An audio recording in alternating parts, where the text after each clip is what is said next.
निवन प्रणाम साहब, मैं मोनू विश्नोई स्वागत करती हूँ आपका आपके अपने YouTube channel one step towards गुरु नॉलेज यानी एक कदम गुरु ज्ञान की ओर। आज हम जानेंगे गुरु महाराज जाम्बू जी के मुख से उच्चारित वाणी शब्द संख्या 49। ओम अवधु अजरा जार ले अमरा राख ले बिन की धारणा, पाताल का पानी आकाश कूच ढाले, भेंट ले गुरु का दर्शन। हरि ओम।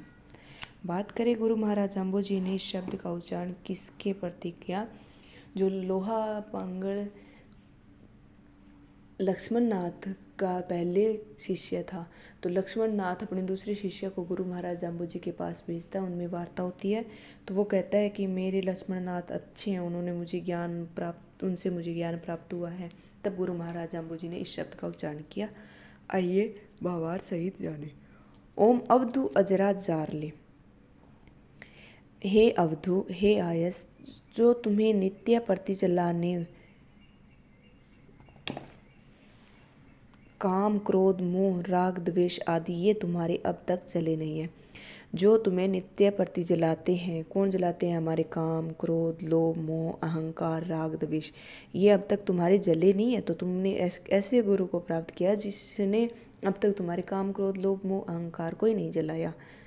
जब इनको तू जला दे, भस्म कर दे, तब तू अंतःकरण पवित्र होगा। तब तुम्हारा अंतःकरण यानी कि तुम्हारे जो मन की पवित्रता आ जाएगी। अमर राख ले। अमर किसको रखना है? अमर कौन होता है? जो कभी न मरता हो। अमर किसको रखना है? दया प्रेम करुणा नर्मता शील आदि सद्गुणों को धारण कर ले, इन्हें सदा ही अमर रख ले। राख ले बिंद की धारणा, यानी कि बिंदु यानी कि बिंदु हमारा एक केंद्र बिंदु, हम एक सक्सेस होना, इट्स अवर केंद्र बिंदु। बिंदु ब्रह्मचर्य की रक्षा करें। बिंदु ब्रह्मचर्य, अगर हम इन सब को धारण लेंगे, दया प्रेम, ये हमारे बिंदु हो गए। और ये अगर हमारे पास है तो ब्रह्मचर्य है तो हमारे इसकी हमें रक्षा करनी पड़ेगी। रक्षा करें। पाताल का पानी आकाश कूच ढाले।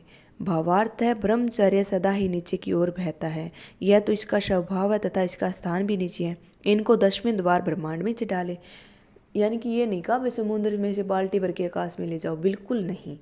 जो हमारे ये काम क्रोध लोभ मोह इनको छुपो कर प्रेम दया भाव रख कर हमें आकाश की ओर जाना है, यानी कि हमें परम तत्व की खोज करनी है। भेंट ले गुरु का दर्शना। इन विषयों में के ऊपर उठकर परमात्मा की तरफ स्थिर करेगा तो सतगुरु के दर्शन हो पाएंगे। अगर आप इन विषयों से ऊपर उठ जाओगे, इनसे ऊपर उठ जाओगे, इनको प्राप्त करोगे, तो आप परमात्मा के पास पहुंचने के लिए उसकी तरफ स्थिर हो जाओगे और सतगुरु के दर्शन कर लोगे।